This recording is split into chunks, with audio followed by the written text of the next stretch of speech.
Hey guys, we have a really fun project to do today. We are going to be assembling and planting a new Greenstalk planter. And I'm going to be showing you a sneak preview of tomorrow's video, which is our new series on small space gardening, which I'm calling Small Space Big Garden.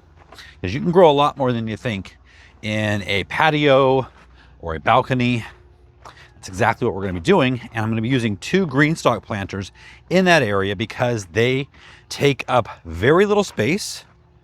Here's the current one I've got with strawberries. This is a lot of strawberries in, I don't know, a 2 foot by 2 foot spot. So this is the space for the new garden. It's 7 feet out from the hedge and it's 14 feet long. So that's a small patio or an average balcony. And I'm going to stick to that spot. And by the end of the summer, we're going to see what we've been able to grow in this area. Now, a couple videos back, I actually kind of refreshed this Greenstalk a little bit by taking off a lot of the dead leaves, cleaning it up. And this is the original 5-tier Greenstalk planter. The new one I have that I'm going to put together today is the 7-tier leaf planter. So the difference between the original and the leaf is the original has 6 pockets on each tier, but the tiers are taller. This is a leaf layer. They've got 6 pockets per tier, but the tiers are a couple of inches shorter. Plus there's going to be 7 tiers instead of 5. Now, according to Greenstalk, you want to plant, and it's obvious, you want to plant more shallow rooted plants in the leaf, and you can plant deeper rooted plants in the original. Now, strawberries happen to be shallow rooted plants. So what I'm going to do is I'm going to go ahead and set up the new leaf planter, but I'm going to now take these strawberries out of here, transplant them into the leaf. Yesterday when I was cleaning up the ground around this, a lot of the runners had rooted into the ground. So I dug them up and they're all in here. So in addition to taking these out and putting them in the leaf, I'll have those to fill up the extra couple of tiers. Now, the new garden series that's going to be taking place right here is all going to be container growing. So the Greenstalks count as containers, and then all kinds of pots and other small creative containers that I will show you on through the series. So first things first, I'm going to go get the new Greenstalk, show you how to put it together, fill it with potting mix, and then we'll start transplanting and stack it as we go. I'll show you how everything works so you'll know exactly what to do if you choose to get one. And if this does pique your interest or you've been thinking about it for a while, we do have a discount link down in the video description, and they're running a bunch of sales right now. So take advantage of both those discounts. This is the time for you to get your Greenstalk. All right, so I'm gonna take out what's in here. Got some stickers. I know who's gonna get these. I have a niece in town visiting who happened to give me some stickers last night, so I'm going to return the favor. All right, from the bottom up, we've got the base. It's a spinny base, so that once your Greenstalk is all stacked on top of there, there's always going to be one side that doesn't get the sun. So every few days when you go out there, just turn it a little bit. There's also an option of wheels being on the base. This is a gravelly decomposed granite patio, so I'm not going to do that because it's really hard to roll on this surface, but if you're on concrete, it makes it really easy to move it around when you need to. Then you've got all of the tiers.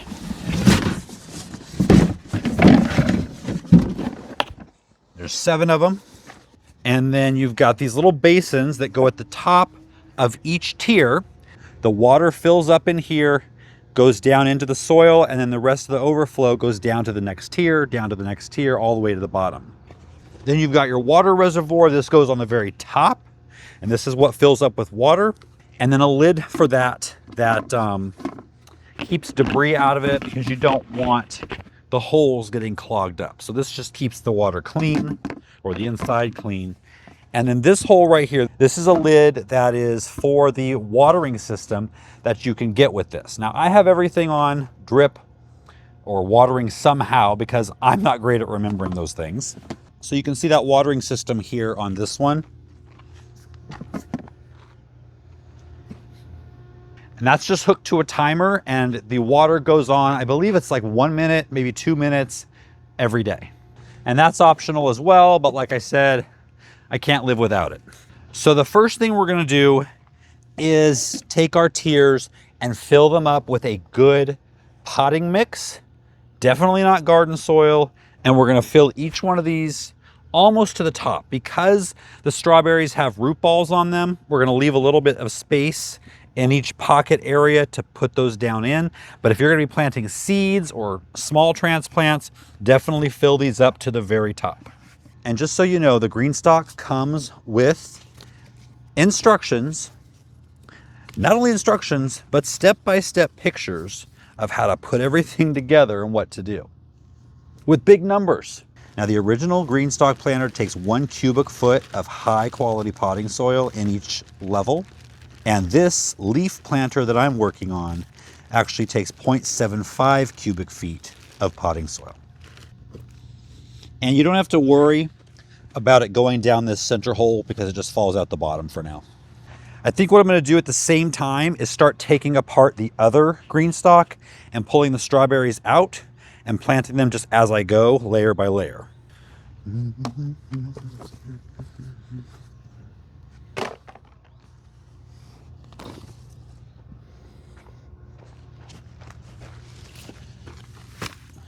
So first things first, gonna put a little fertilizer in here, some Neptune's Harvest kelp meal, and the crab and lobster shell.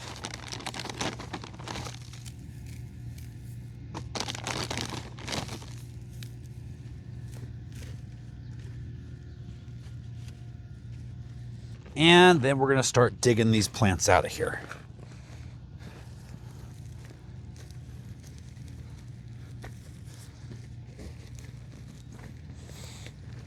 Good root systems.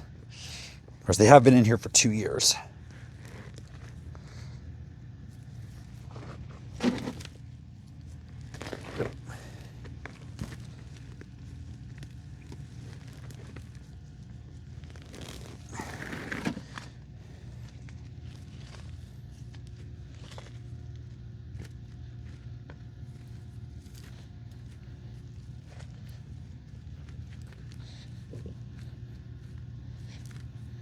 Now, when you plant strawberries, you want the crown, which is where all of the roots grow from, or all of the roots and stems grow from. It's that in-between area. You want those above the soil line. And then, of course, the roots below the soil line. Now, this probably would have been better to do a month or 2 ago before all the new growth started happening. But they got great root systems. They'll be okay. And I'll probably have music over this section because even though sometimes people complain about music being on the video, it's just to cover up the heavy breathing.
So these are the plants that I plucked out of the ground, and I'm going ahead and taking off all the fruit because they don't have very big root systems compared to the rest of these, and I want them spending more time working on their roots and their leaves rather than ripening fruit. These don't look anywhere near as vibrant as these because they sat all night, kind of bare root-ish. That's okay, strawberries are really resilient. See, look at all those berries. We gotta take them off. Kills you to do it, but in the long run, it's gonna be much better for the plant. And ultimately, these were all free plants anyway, right? Just growing right up next to their parents.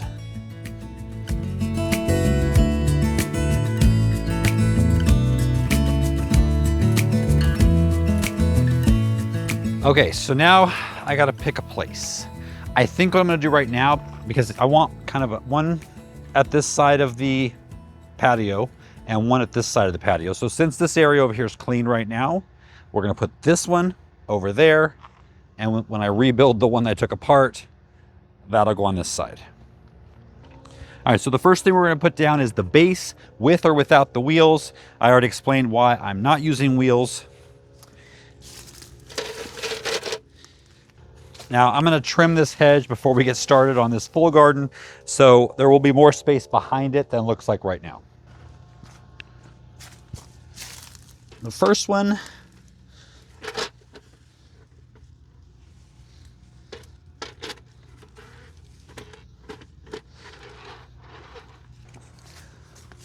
so one of these basins goes on each level, and as you see, there's 6 holes in the bottom. Those 6 holes line up with the 6 pockets. So you can see them from here. So just line it up, line the holes up to each pocket, just kind of nestle it in there. And the next level sits right on top of that with these shaped like a triangle, not on top of each other.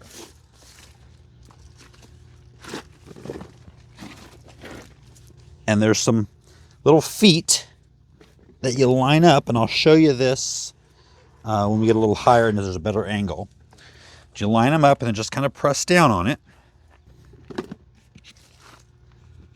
Next layer.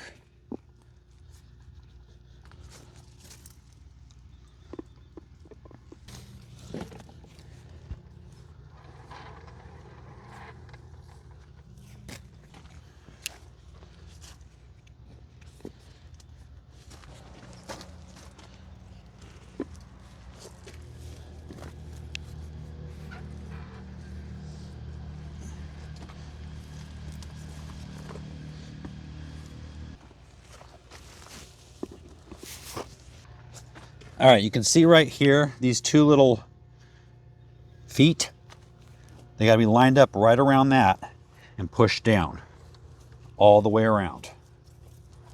And you'll feel them kind of settle in.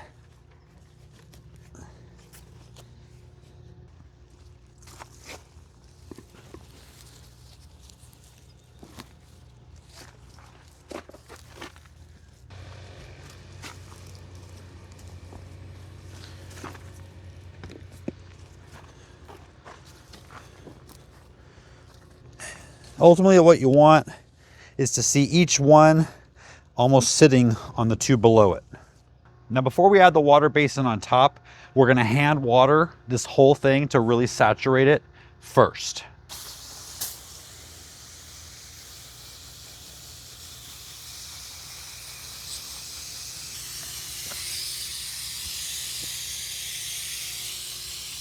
I especially want to water the bottom couple of tiers that had the runners transplanted in there because they were dry.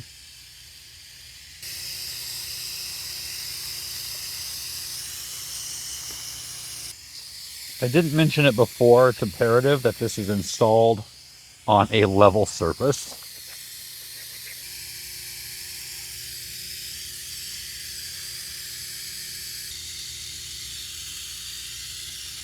All right, this goes right here. You line up the holes, same way as you do with the smaller vessels. Basically, it lines it up for you when you clip them into the edges.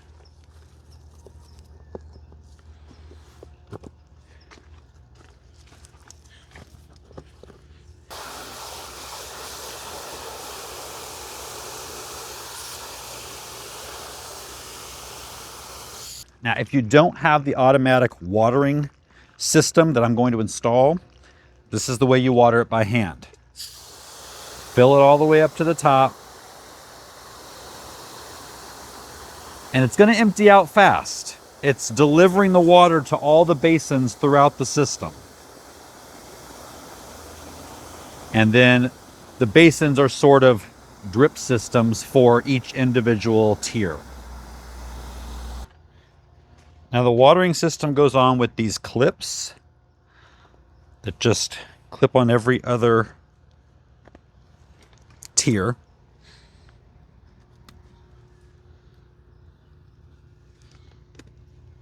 in just about a straight line all the way up.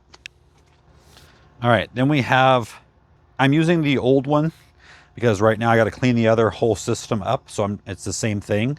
So what you're going to do is just snap these into place in these clips.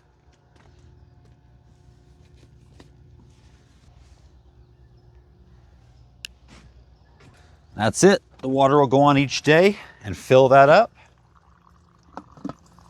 Lid goes on to protect it from debris. The last couple of years of growing strawberries in a Greenstalk has been very rewarding. Whenever I would grow strawberries in the ground, pests would eat the strawberries every time. So this has been a game changer. Now I'm looking forward to setting up the second one.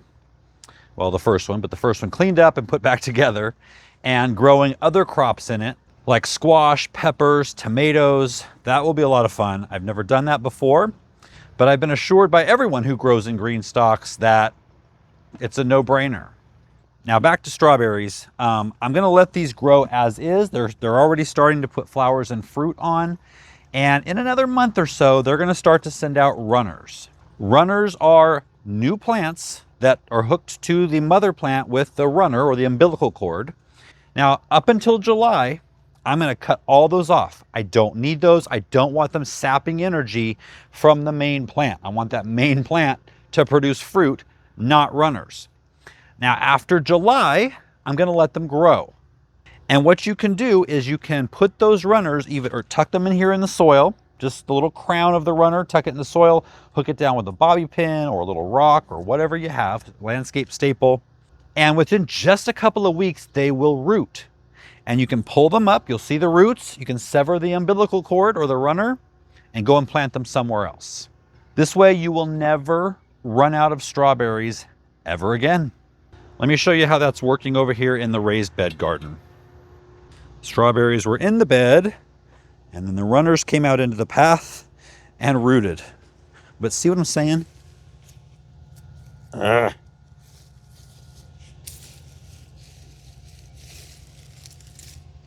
Oh, look at all these berries on here. See, but look. I think I'm going to get another Greenstalk and transplant all those in there and just forget growing strawberries in the ground, period. Plus, when they're hanging up here in midair, you don't have to hunt for them. Again, Greenstalk has a sale going on. Plus, we have our discount code that I will put down in the video description. Now, like I said earlier, as of tomorrow, we're kicking off our season of our small garden, of our small space, big garden series. All about container growing, vertical growing, anything that you can do on a small patio or balcony. And that'll go through the summer. So like this video, and of course subscribe so you'll be able to follow us right on through this series, and hit the notification bell so you'll get a notification every time we have a new video. I'll see you guys next time.